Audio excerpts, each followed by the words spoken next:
It was her first trip to Iowa since a disappointing 2008 finish, but former Secretary of State Hillary Clinton seemed to relish her return on Sunday. She loved it. She had a good time at the steak fry. The only problem with it is people kept asking, are you going to run for president? And she already is. Why do they keep asking that dumb question? It's a dumb question. She's running. She's in Iowa. And is it like a little game that goes on forever that both know is already played? A little bit. Here's NBC's Andrea Mitchell. Hello, Iowa.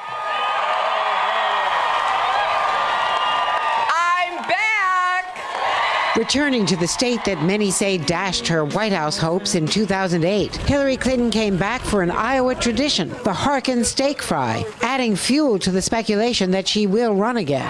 It is true. I am thinking about it.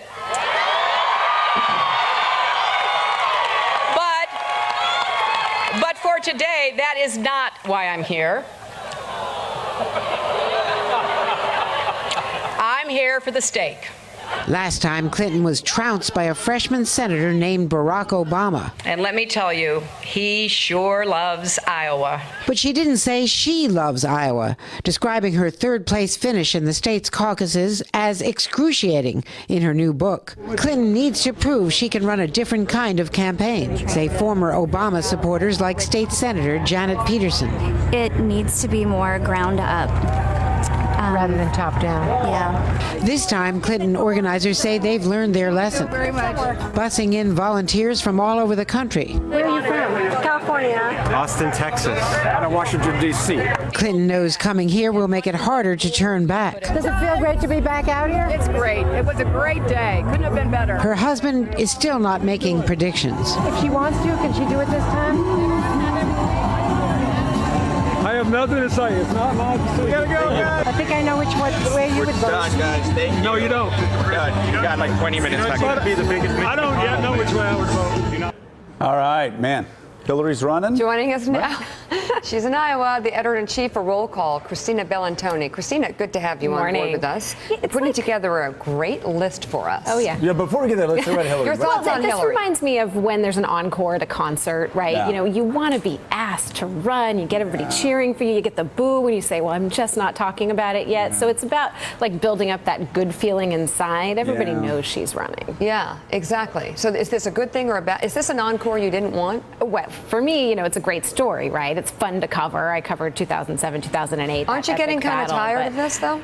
You know, the thing is, we're often wrong, which is kind of nice. You know, so there's going to be some surprise. So you're holding on to hope that you're wrong, that maybe it'll be a big story that she's not running? Or, you know, necessarily that it'll be more of a contest or at least more interesting. The Republican contest is surely going to be interesting. Oh, my Lord. Okay, you have, more interesting to me, Roll Call's list of the richest members of Congress. That's right. Who's number one? So Darrell Issa, obviously very rich person. The way that we put this together is you take he's worth $357 million. The little asterisk by that is at least. Oh, so no way. They have to give ranges. So Harold, you could what have have a we been doing trust. wrong? Yeah, a lot. And Clearly you know these forms. So the forms allow you to say you were between 50 million and 100 million, or an unending range. And so that's why number two, Mike McCall, is probably actually the richest member of Congress, but because he lists all of his assets in his spouse's name, you've got this minimum level, so he's under the Darrell Issa No, you say he's amount. probably the richest guy in Congress. Why do you say that? Well, he used to be, and then he transferred his assets to his spouse, and the ranges are different. So you give this minimum range, and then you subtract the minimum liability. So what's still married to his spouse? So I say he made those bars you put on cars, right? The Viper is the one where it says step away, Back away from step the car. away. Okay, exactly. awesome. So this guy, how did he make all his money? Through his spouse. See. Yeah, I think she's an owner in smart Clear guy. Channel Communications. I always tell Joe you can make more money in 10 minutes, you know? Right.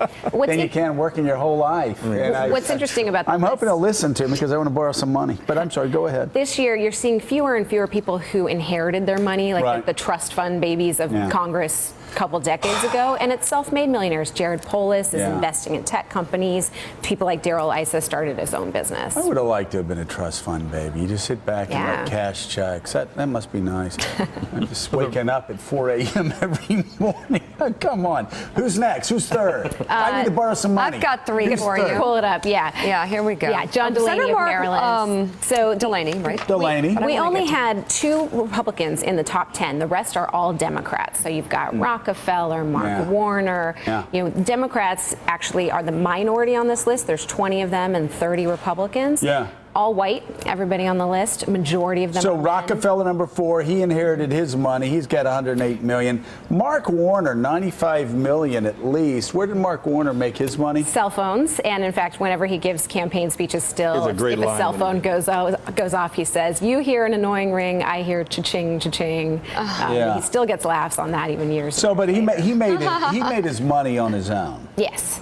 Yes. All right, other names on the list. Joe Kennedy III, he's worth $20 million. Yeah. Kay Hagan worth $9 million at least. How did Kay make her money? That I'd have to look at the list, but they all have to list lots of different things. It says bank robbery. No, stop, joking, Joe. Kay, I'm joking. Their own investments, family trusts, and a lot of these members of Congress have very few liabilities. Maybe they list a mortgage, and the rest of it is all held in giant mutual funds, or Apple stock or Microsoft stock. A lot of them own the traditional blue chip companies too. Okay. Christina Bellantoni, thank you so much. Thank Fascinating you. list. We know who to borrow money from. Exactly. You know who to call. There are a lot of Hit them up. A lot of rich people there. Up next, thank you so much. Thank you. Congress has been turning up the heat on the NFL, but does the league have a plan that will keep lawmakers at bay?